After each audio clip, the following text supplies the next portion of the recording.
ahead and bring a question in. Just utilize that chat window there to the right of your screen. Gillian and Melissa, excellent presentation. This first question, if either or each of you want to go ahead and respond, our attendee asking, can you annualize the pay of an employee who was furloughed but paid at a lower rate during that time?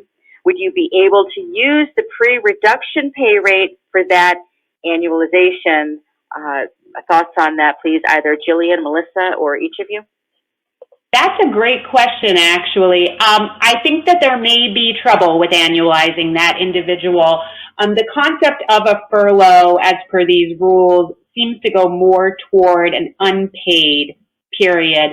So I think that the question is asking if you had someone who was placed on a leave with a reduced compensation as opposed to an unpaid compensation, could you annualize over the year? That may be a sticky issue, one that should be looked at, but it might be. I don't know if, Melissa, you have other thoughts on that. Yeah, no, I completely agree, Gillian. And I would just say, though, to the extent that any portion of the year for that individual was completely unpaid leave, then the ratio rules do provide flexibility in order to make the compensation. But again, it's really limited to periods of the year during which a permanent employee is on unpaid leave. So to the extent that it's just a reduction in compensation as opposed to complete unpaid leave, I think it would be a little bit trickier. And certainly some of the other rules under 402U that apply with respect to the prohibition on annualizing, leave for temporary or seasonal employees could be relevant in this analysis. Excellent. Thank you each. Another question coming in, and I know they're just asking if we could address it just a little bit more regarding median employees. So the median employee on furlough is a new median employee needing to be identified. Could we have clarity on the median employee? And is that question that if the median employee is on furlough, is it necessary to identify a median employee? They're asking if they have to identify a new median employee because the median employee, the previous one, is currently on furlough. Yeah, I think, whether or not a company is required to select a new median employee is based on a number of different factors, as we've discussed. It's certainly required every 3 years if you're a company that has reused the same median employee from prior years.